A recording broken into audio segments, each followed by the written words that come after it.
বন্ধুরা, শোনাবো আপনাদেরকে একটি চমকপ্রদ রোমাঞ্চকর গল্প, দুধ দিয়ে গোসল। কারণ বিবাহ বিচ্ছেদের পর দামোদর উপজেলার রুদ্রনগর গ্রামের মিন্টু মিয়ার ছেলে সবুজ মিয়া দুধ দিয়ে গোসল করেছে।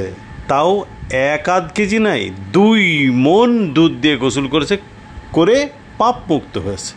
এবং কিসের পাপমুক্ত? আমরা প্রায় পত্রপত্রিকায় এবং ফেসবুকে বা ইউটিউবে দুধ দিয়ে গোসলের খবর ভাইরাল হতে দেখেছি। এবং দুধ দিয়ে গোসল এই শব্দটা আপনি লিখলেন, দেখবেন একাধিক ব্যক্তি দুধ দিয়ে গোসল করেছে। আমরা কিন্তু কোনো মেয়ে দুধ দিয়ে গোসল করেছে যে স্বামীর হাত থেকে রেহাই পর এরকম ঘটনা দেখিনি।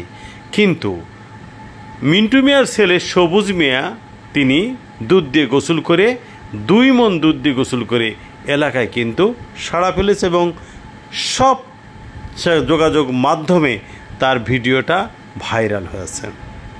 তিনি কেন দুধ দিয়ে গোসল করলেন?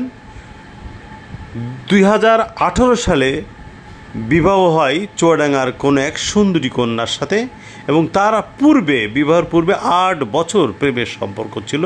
সেই রোমাঞ্চকর প্রেমের সম্পর্কের পর বিবাহ এবং 6 বছর সংসারের একটি 2 বছরের কন্যা সন্তান সহ তিনি বিবাহ বিচ্ছেদের ঘটনা ঘটালেন।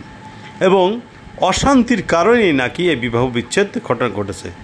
এই সবুজ মিয়া যোগাযোগ মাধ্যমে বলছে যে কেউ যেন প্রেম করে বাবা মার অবদ্ধ হয়ে বিবাহ না করে, কারণ প্রেম ও পরবর্তী বিবাহ একটি অশান্তি এবং অস্বস্তি এবং সংসারে সব সময় অশান্তি লেগেই থাকে। এবং আমরাও জানি প্রেমের বিবাহ করে সহমরণ এবং প্রেমের বিবাহ না হওয়া কারণে সহমরণ, এমন অনেক উদাহরণ কিন্তু রয়েছে।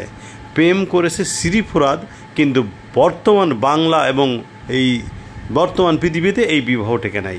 সবাইকে ধন্যবাদ এই বিবাহের গল্প শোনার জন্য।